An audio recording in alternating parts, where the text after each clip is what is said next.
Good morning, good evening, good afternoon. I'm your host, Smooth Caramel, and I talk about rap, so that's what I'm gonna do.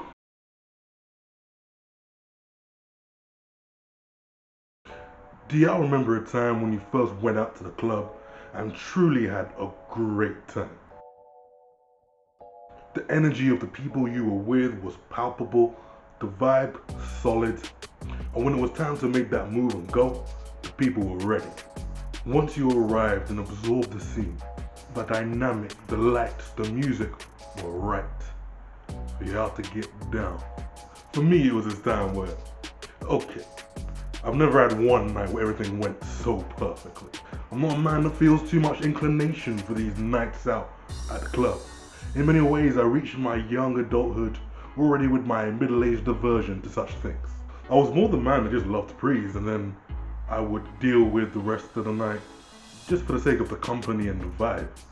That is, if I did indeed go out after breeze. I mean, I did on many occasions, but I'd say on just as many occasions I would show up in my tracksuit, hair not even touched, nappy as hell, bottle in hand, usually with my own ice just to make sure, because students don't often have ice in tow. And then I would enjoy the vibe of the breeze, let that energy fuel my vibe for the night, and then I would take my antisocial ass home. As Ludacris and Fergie did advise way back when.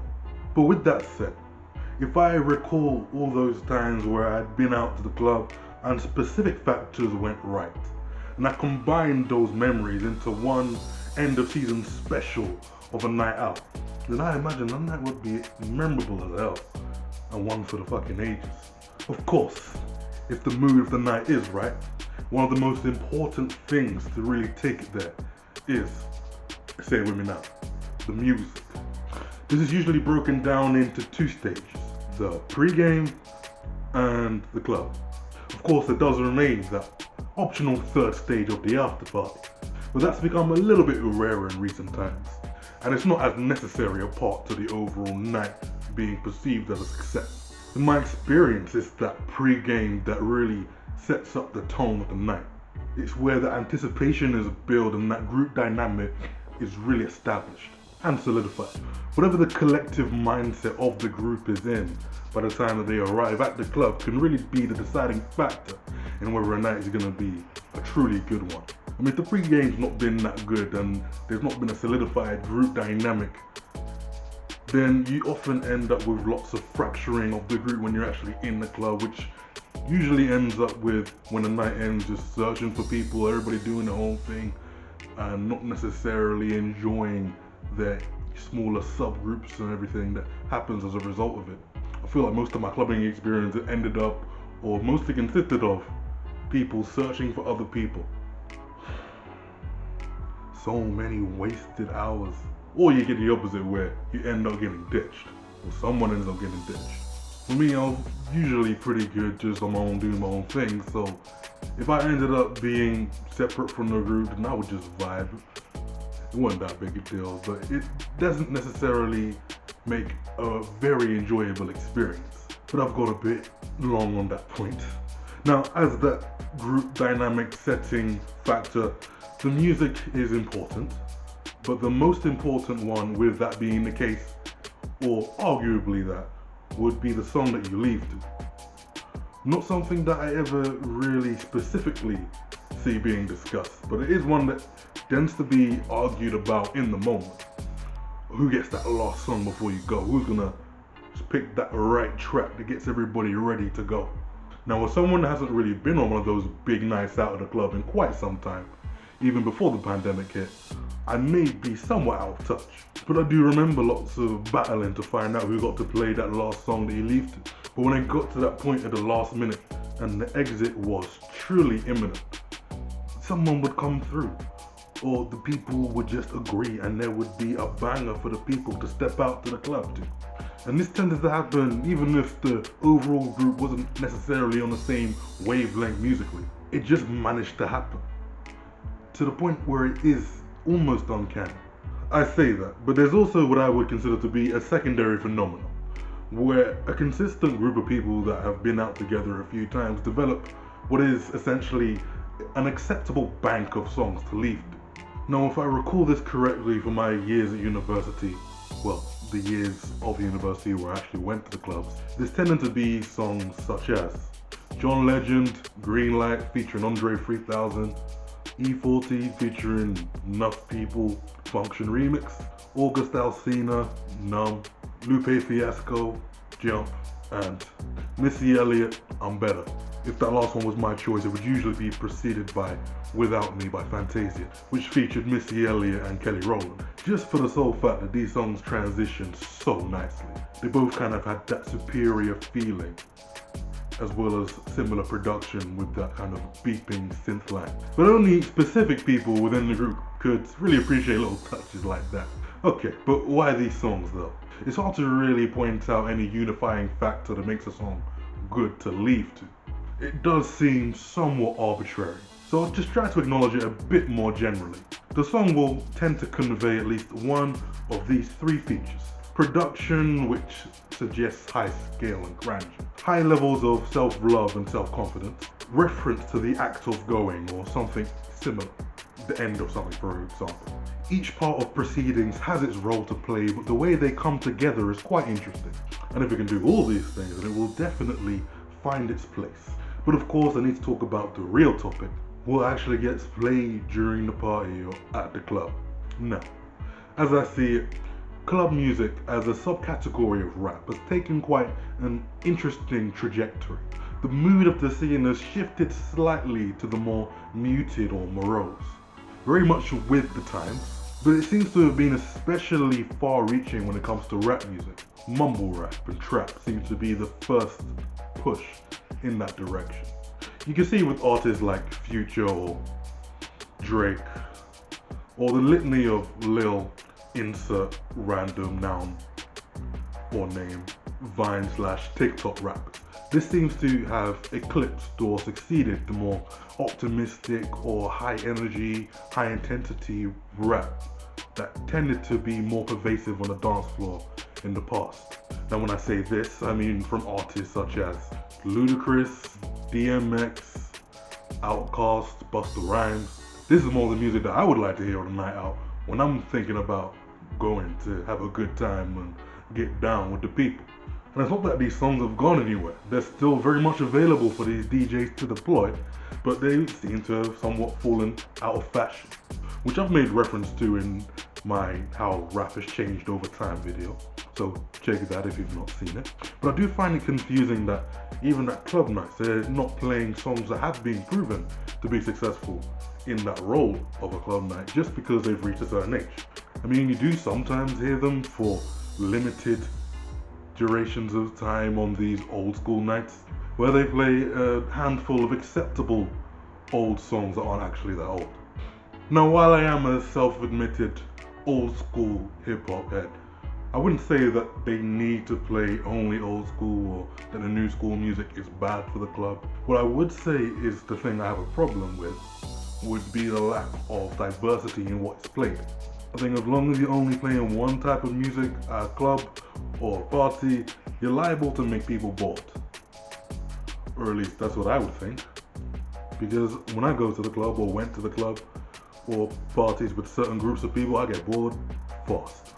And the reason this tends to be more pervasive when I'm talking about the fact that only new mainstream music is played is because that, as I've said before, is largely quite similar as a category of music. Arguably more similar than the comparable scene of club music, say 20 years ago. But at least where I live in Scotland, you tend to see club nights where you will have the same, say, 20 to 30 songs played at all clubs every night, or in any night that they have clubs open. They might be played a different number of times, they might be played at different places over a few days. They may have breaks here and there for certain places, but it's always kind of the same songs, or the thousands of songs that would be good in the club for each genre that you may be trying to fill. You're gonna hear the same popular Drake song, the same popular Future song, yeah, Lil Yachty or Lil Wayne, anything that DJ Khaled has done to slap big names on, Justin Bieber. It's always gonna be the most recent hits of these people, and not much else, which I feel like I've said in other videos when it comes to me complaining about music. And when you're on a night out, one of the things that is going to be very valuable for really building or accessing excitement is to be surprised. When you're on the dance floor, you're dancing with your friends or with a new group of people you happen to be vibing with, and then when a DJ makes that shift from one song to the next, if it's a song you didn't expect to hear, you tend to get more of a reaction.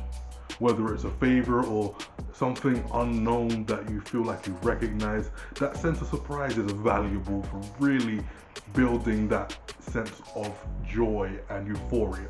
And I've not experienced it in a club in so long.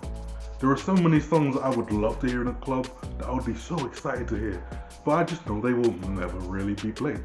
Whether it's because they're too old or not famous enough, as in they've not accessed the mainstream fully. Even if the DJs know them, and I know they know them sometimes, they're just never gonna make it. I remember when I turned 18, I'll be talking to my dad and his friends about clubbing, and he would tell me about what would be happening, the songs that they would be playing. I just think, damn, I turned 18 too late.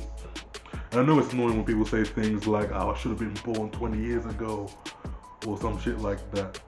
But I was frustrated at the fact that the club scene that I would have enjoyed more would have been that which my father was describing. And it is because of the way that popular music as part of the culture has become more broadly encompassing, and it's reached the point of swallowing the club scene. Mainstream music has subsumed music to a large degree, and that basically means that DJs don't have much to do, which takes me to my next point, the DJ. Now, because, as I've said, DJs don't have that much to do, as they essentially go into jobs knowing what they have to play, I think the overall skill of your average club DJ has been diminished. And I see it in two very simple factors. Song transitions being the most annoying one for me, and song combinations. Alright, so transitions. A very simple concept. How a DJ transitions from one song to the next. It should be easy and difficult to mess up, but it's one of the most frustrating things about my clubbing experiences, because they can't do simple things like matching the beats. If I'm dancing to one song, and then the DJ is getting ready to transition to the next, and he starts playing it, and they have different tempos, you've got two competing rhythms that are affecting the way that you dance. And you, as the person listening, generally just gets confused because you don't know where to go to. Is it too early to try and switch to the tempo of the next song? You don't know, because the DJ tends to not offer enough distinctive indicators of what is actually happening. Now, incompatible tempos is the most obviously egregious example I could give, but there are other less obvious things that are annoying, or at least I would see it as annoying, such as tonal shifts. It is, in a similar way to having incompatible tempos, very confusing and agitating to go from songs that are, say, high energy and very self-love styled to, let's say, very muted and depressive. You want the music to carry. I mean, DJ's jobs are really to keep you there and on the dance floor. But if the tones don't build from each other, then you tend to just have section after section after section with song, rather than having an overall experience from song to song. You want it to be gradual shifts from style, tone, and genre, so that you, as the person that's trying to consume this, can move along and ride with the change in the vibe subtly and gradually. Or if you do want to have a more abrupt change deliberately, then I would say the simplest thing you can do is change via a hard cut where there's a natural break. Songs have breaks and ends built in, and you should really be utilizing that if you want to do an abrupt change, rather than having overlapping genres of songs that just confuse you when you're trying to listen to them. But enough said on that. So for song combinations, I mean, it's not even much to say. You don't get much mixing in clubs anymore. DJs don't have to. I mean, I forgot what a transformation even is. until I started listening to more DJs that I liked, like Jazzy Jeff or DJ Revolution. And it adds to that point I made about being surprised and hearing something new. Because even if a DJ plays only songs that you can still get that sense of familiarity and surprise at something new by the combination of songs being mixed and overlapped well. And if you want to hear more about what makes a good DJ, then I think that you should listen to a song that will arrive in the more obscure. Yo, this is Smooth Caramel once again. I'd just like to admit that I forgot to film the more obscure this week, so I think I'm going to push that back to its own separate video at some point, so look forward to that. Otherwise, I wish you the best, and this has been another Smooth Caramel production.